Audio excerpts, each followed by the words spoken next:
won't give up on him. Back in his glory days, baseball legend Darryl Strawberry led the New York Mets to one of the most storied World Series championships in Major League history. As one of the hottest hitters of the 80s and 90s, he has 4 World Series rings to prove it. But his drug use almost ruined everything. And now, the straw man is back with a new book that leads the league in the fight against addiction. Joining me now, Darryl Strawberry himself, the co-author of Don't Give Up on Me, Shedding Light on Addiction with Darryl Strawberry. Welcome to the show. Thank you for having me, Candy. A living legend named after the sweetest fruit. That's pretty good, huh? Yeah. What an interesting, incredible life you've had.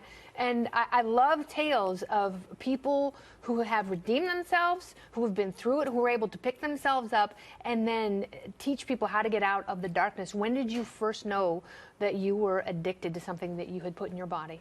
Oh, I think when I was 14 years old, when I started drinking. Yeah, when I started drinking, because I was broken before I even picked up the first drink of drug, marijuana.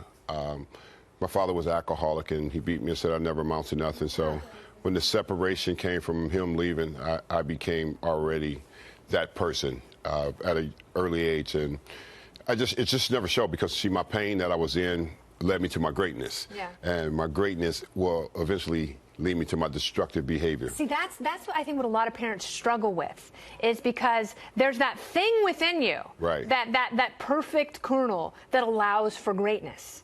But it also could be the very same thing, the flip side, the dark side, that pulls you down. But it's incredible that through all this, you were using drugs and playing sports at the highest level. How did you balance that out? Was it delusion, or were you using drugs to overcome anxiety or something else? Well, I was using drugs to escape. I used alcohol and drugs to escape. It was the nightlife, you know, that I fell into more than anything, to be able to escape. Because when I put on the uniform, I was a baseball player. Yes. So that's never going to go away when you know how to do that. I was very confident in putting on the uniform, and I was free when I put on the uniform to get on the baseball field.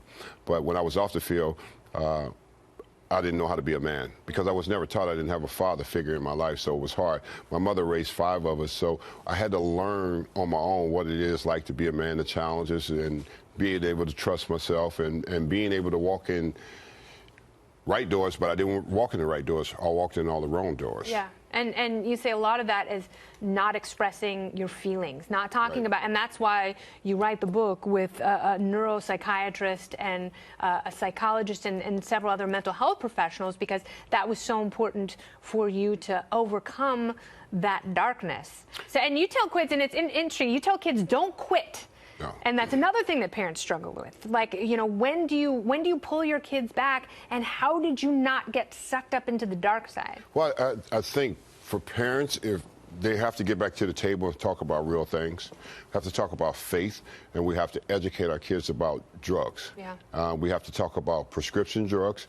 Stop giving your kids and allowing them to use your insurance to go get prescription because they hurt their shoulder or they had a tooth pulled. Because most people don't understand the opiate pills today, once they take them, it's going to alter their mind. And when it alters their mind, they're going to feel good, and they're going to want to keep feeling like that, and they can't get out of the darkness. So it is a national health crisis, yet we treat people like criminals. Do you think we're coming about it from the wrong way when we throw people in cages? Yeah, you're coming about it the wrong way.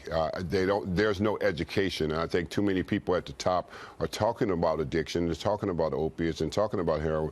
But if you never walked through that and had an education about it, and you don't educate the kids about it, the kids will never learn, because social media and outlets and everything. We need to get back into the schools, and I hope President Trump will allow one day me to come speak to him about the addiction problem, and get back into the schools where you have somebody who has experienced this and sit in front of the kids and tell them the danger of drugs. Yeah. And because kids don't really know, because they have social media and internets, and they find everything now, and all it is, take this pill. This will make you feel better, but they don't know that. Yeah, something from the outside to make the inside feel better. Last question, Colin Kaepernick. How do you feel about his protests and how they've spread throughout major sports? Well, I wish, you know, you would keep that separated from sports. I know the feeling. I understand what you're trying to say, and I get it. But I think politically, you don't need to be involved with that. You need to perform and play sports, because sports is going to be over one day, and then it's going to be, who am I?